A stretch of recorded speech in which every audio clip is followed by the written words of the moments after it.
नमस्कार साथियों, आप सभी का स्वागत है यूट्यूब चैनल उत्तराखंड वेदर पर। इस वीडियो में बात करने वाले हैं कि आने वाले आगामी 4 दिनों में उत्तराखंड के समूचे हिस्सों पर किस प्रकार का मौसम रहेगा। दोस्तों डिटेल के अनुसार बात करेंगे, सभी क्षेत्रों का नाम बता दिया जाएगा वीडियो में कि किन क्षेत्रों पर किस प्रकार का मौसम रहेगा। कृपया करके वीडियो के अंत तक बने रहे, तभी आपको मौसम के बारे में सटीक जानकारी मिल पाएगी। चलिए शुरुआत करते हैं। तो 5 जुलाई के मौसम के बारे में बात करें तो 5 जुलाई के दिन उत्तराखंड के भागों पर भारी वर्षा होने की संभावना नहीं है। हल्की से लेकर मध्यम बौछारें पड़ सकती हैं। यमुनोत्री, गंगोत्री, केदारनाथ, गौमुख, बद्रीनाथ, हेमकुंड, जोशीमठ, चमोली, कर्णप्रयाग, पिंडारी ग्लेशियर, बाजीनाथ, बागेश्वर सभी भागों पर हल्के बादलों की आवाजाही के बीच हल्की से लेकर मध्यम बारिश, एक दो भागों पर तेज बारिश भी हो सकती है। बाकी जो निचले क्षेत्र हैं जैसे कि उत्तराखंड से लेकर देहरादून, नरेंद्रनगर, ऋषिकेश, हरिद्वार, रुड़की, कोटद्वार, मोतीचूर, हरबटपुर के आसपास के भागों पर भी झमाझम बारिश का सिलसिला गरज चमक के साथ देखने को मिलेगा।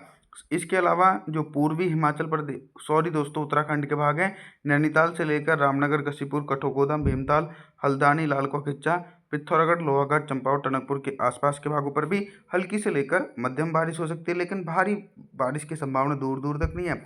6 जुलाई के मौसम के बारे में बात करेंगे तो देखिए दोस्तों, धीरे धीरे पर्वतीय क्षेत्रों पर मानसून की तीव्रता में इजाफा हो सकता है, क्योंकि आने वाले दिनों में अब मानसून की अक्षय रेखा पर्वतीय क्षेत्रों पर पहुंचने वाली है। तो उसके असर से ही 6 जुलाई के दिन मध्यम से तेज बारिश की गतिविधियां पूर्वी उत्तराखंड के भागों पर देखी जा सकती हैं। रामनगर, कशीपुर, नैनीताल, कठोगोदाम, भीमताल, हल्द्वानी, लालकुआ खिच्चा, पिथौरागढ़, लोहागढ़, चंपावत, टनकपुर के आसपास के भागों पर घने बादलों की आवाजाही के बीच मध्यम से तेज बारिश गरज चमक के साथ देखी जाएगी। अब हम उन जिलों के मौसम के बारे में बात करेंगे जिन जिलों में हल्की वर्षा होने की संभावना है। रुड़की, कोटद्वार, मोतीचूर, हरबटपुर, जकार्ता, रुद्रप्रयाग और इधर देहरादून, नरेंद्रनगर, ऋषिकेश, हरिद्वार, पुरी के आसपास के भागों पर हल्की बारिश हो सकती है। दोस्तों तेज बारिश होने के आसार दूर दूर तक देखने को नहीं मिलेंगे। और जो ऊंचाई वाले पर्वतीय क्षेत्र हैं दोस्तों, इन क्षेत्रों पर भी व्यापक रूप से नमी वाली हवाएं पहुंचेंगी, जिसके चलते गंगोत्री से लेकर केदारनाथ, गोपेश्वर, चमोली, कर्णप्रयाग, पिंडारी ग्लेशियर, जोशीमठ, हेमकुंड, बद्रीनाथ के आसपास के भागों पर भी हल्की वर्षा हो सकती है। तेज बारिश होने के आसार 6 जुलाई के दिन भी पर्वतीय भागों पर देखे नहीं जा सकते हैं। 7 जुलाई के मौसम के बारे में बात करेंगे। 7 जुलाई के दिन ऑल ओवर उत्तराखंड के भागों पर किस प्रकार का मौसम रहेगा। दोस्तों 7 जुलाई के दिन आप सभी लोगों को थोड़ी सी सावधानी बरतनी पड़ सकती है। नदी नाले फिर से एक बार उफान पर आ सकते हैं। भारी से बहुत भारी बारिश उत्तराखंड के भागों पर देखने को मिल सकती है, जैसे कि 200 मिलीमीटर तक भारी बारिश की गतिविधियां देहरादून, नरेंद्रनगर, ऋषिकेश, हरिद्वार, रुड़की, कोटद्वार, पुरी, मोतीचूर, हरबटपुर, जकार्ता इन भागों पर मौसम विभाग की चेतावनी के अनुसार 150 से लेकर 200 मिलीमीटर तक भारी वर्षा गरज चमक के साथ देखने को मिलेगी। और नदी नाले से कृपया करके दूरी बनाए रखें। बाकी जो पूर्वी उत्तराखंड के क्षेत्र हैं, इन क्षेत्रों पर भी मानसून की सक्रियता बनी रहेगी और अक्षय रेखा भी पर्वतीय क्षेत्रों पर पहुंच चुकी है, जिसके चलते अल्मोड़ा से लेकर नैनीताल, पिथौरागढ़, लोहागढ़, चंपावत, टनकपुर, भीमताल, हल्द्वानी, लालकुआ खिच्चा, रामनगर, कशीपुर, कठोगोदाम इन भागों पर भी घने बादलों की आवाजाही के बीच 50 से लेकर 100 मिलीमीटर तक भारी वर्षा होने की आशंका 7 जुलाई के दिन देखी जाएगी। इसके पीछे का कारण यह है कि एक तरफ से वेस्टर्न डिस्टर्बेंस और दूसरी तरफ से मानसून की ट्रफ लाइन भी पर्वतीय क्षेत्रों की तरफ पहुंच चुकी है। तो व्यापक रूप से नमी वाली हवाएं पर्वतीय क्षेत्रों पर देखी जा रही है, जिसके चलते मौसम काफ़ी ज़्यादा सक्रिय रहेगा। 8 जुलाई के मौसम के बारे में बात करेंगे तो 8 जुलाई के दिन देखिए, भारी बारिश की गतिविधियों से फिर से एक बार राहत मिल सकती है, क्योंकि मानसून की अक्षय रेखा अब पर्वतीय क्षेत्रों की तरफ से होते हुए गंगा के मैदानी भागों की तरफ पहुंच चुकी है, जिसके चलते ये देखने को मिलेगा कि जो पर्वतीय क्षेत्र के निचले इलाके हैं जैसे कि बद्रीनाथ, हेमकुंड, जोशीमठ, चमोली, कर्णप्रयाग, पिंडारी ग्लेशियर, गोपेश्वर, यमुनोत्री, गंगोत्री, केदारनाथ, गौमुख इन भागों पर हल्की से लेकर मध्यम बारिश हो सकती है और कुछ भागों पर तेज बारिश होगी। हालांकि जो मध्यम से तेज बारिश का दौर है वो अभी भी उत्तराखंड के निचले पर्वतीय इलाके और पूर्वी भागों तक सीमित रह सकता है। सभी भाग प्रभावित रहने वाले हैं। टियोनी से लेकर उत्तरकाशी, मसूरी, चकार्ता, हरबटपुर, मोतीचूर, हरिद्वार, रुड़की, कोटद्वार, देहरादून, नरेंद्रनगर, ऋषिकेश के भागों पर घने बादलों की आवाजाही के बीच मध्यम से तेज बारिश होने की संभावना 8 जुलाई के दिन देखी जा सकती है। लैंड्सडौने रानीखेत, चकोतिया और इधर रामनगर कसीपुर, भीमताल, हल्द्वानी, लालको किच्चा, लोहाघाट, चंपावत, टनकपुर, नैनीताल, अल्मोड़ा, ये सभी भाग प्रभावित रहने वाले हैं। सभी भागों पर देखिए गरज चमक के साथ झमाझम बारिश का दौर 8 जुलाई के दिन भी देखने को मिल सकता है। और निरंतर दोस्तों बंगाल की खाड़ी में सिस्टम बनते रहेंगे।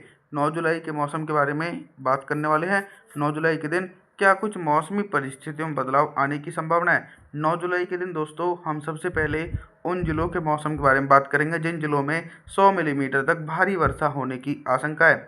जैसे कि दोस्तों नैनीताल, कठोगोदाम, रामनगर, कसीपुर, भीमताल, हल्द्वानी, लालको खिच्चा, पिथौरागढ़, लोहाघाट, चंपा, टनकपुर, इन भागों पर घने बादलों की आवाजाही के बीच 100 मिलीमीटर तक भारी वर्षा का दौर देखने को मिलेगा। और हल्की से लेकर मध्यम बौछारें जो पड़ सकती हैं वो लैंसडौने, रानीखेत, चकोतिया, हरिद्वार, पुरी, नरेंद्रनगर, ऋषिकेश, देहरादून, मसूरी, हरबटपुर, मोतीचूर के आसपास के भागों पर हल्की से लेकर मध्यम वर्षा हो सकती है। तेज बारिश की गतिविधियां इन भागों पर देखने को नहीं मिलेगी। कुछ भाग दोस्तों ऐसे भी रहने वाले हैं जिन भागों पर मुख्य रूप से मौसम भी साफ बना रहेगा। तो गंगोत्री, केदारनाथ, गौमुख, बद्रीनाथ, हेमकुंड, जोशीमठ, चमोली, कर्णप्रयाग, पिंडारी ग्लेशियर, इन भागों पर मॉडल के इंडिकेशन के अकॉर्डिंग देखिए मुख्य रूप से मौसम साफ देखा जा सकता है। फिर भी देखिए हल्की वर्षा जरूर देखने को मिलेगी क्योंकि बंगाल की खाड़ी की तरफ से व्यापक रूप से नमी वाली हवाएं तेजी से पहुंचती हुई नजर आ रही हैं, जिसके चलते हल्की वर्षा हो सकती है। 10 जुलाई के मौसम के बारे में बात करने वाले हैं। 10 जुलाई के दिन क्या कुछ मौसम में बदलाव आ सकता है। 10 जुलाई के दिन आप सभी लोग देख सकते हैं कि निरंतर दक्षिण पश्चिम मानसून सक्रिय बना हुआ है। सबसे पहले मैं आप लोगों को मौसमी सिस्टमों के बारे में बताता हूँ। पर्वतीय क्षेत्रों पर सक्रिय पश्चिम विक्षोभ है और मैदानी भागों पर मानसून की अक्षय रेखा बनी हुई है और बंगाल की खाड़ी में लो प्रेशर सिस्टम है, यानी कई सारे मौसमी सिस्टम एक्टिव है, जिसके चलते नमी की मात्रा पर्वतीय क्षेत्रों तक भी तेजी से पहुंच रही है। हालांकि 10 जुलाई के दिन भारी बारिश की संभावनाएं उत्तराखंड के भागों पर देखने को नहीं मिलेंगी, फिर भी झमाझम बारिश का सिलसिला लगातार जारी रह सकता है। रुद्रप्रयाग से लेकर गोपेश्वर, चमोली, कर्णप्रयाग, पिंडारी ग्लेशियर, बद्रीनाथ, हेमकुंड, जोशीमठ, यमुनोत्री, गंगोत्री, केदारनाथ, गौमुख, इन भागों पर हल्की से लेकर मध्यम वर्षा हो सकती है, लेकिन भारी बारिश की संभावना दूर दूर तक नहीं है। हालांकि निचले पर्वतीय क्षेत्रों पर दक्षिण पश्चिम मानसून और ज़्यादा सक्रिय रहने की संभावना है, यानी टियोनी, उत्तरकाशी, मसूरी, चकारता, हरबटपुर से लेकर देहरादून, नंदनगर, ऋषिकेश के भागों पर 50 मिलीमीटर तक भारी वर्षा हो सकती है। हरिद्वार, रुड़की, कोटद्वार, मोतीचूर, पुरी और इधर रामनगर, कसीपुर के आसपास के भागों पर भी झमाझम बारिश का सिलसिला जारी रहेगा। बाकी पिथौरागढ़, लोहाघाट, चंपावत, टनकपुर, अल्मोड़ा, भीमताल, हल्द्वानी, लालको खिच्चा के भागों पर भी झमाझम बारिश की गतिविधियां दोस्तों 10 जुलाई के दिन भी देखी जा सकती हैं और निरंतर मौसम काफ़ी ज़्यादा सक्रिय रहने वाला है। आप सभी लोगों से मैं निवेदन करता हूं कि आप हमारे चैनल को सब्सक्राइब जरूर करें, वीडियो को लाइक करें। Thanks for watching.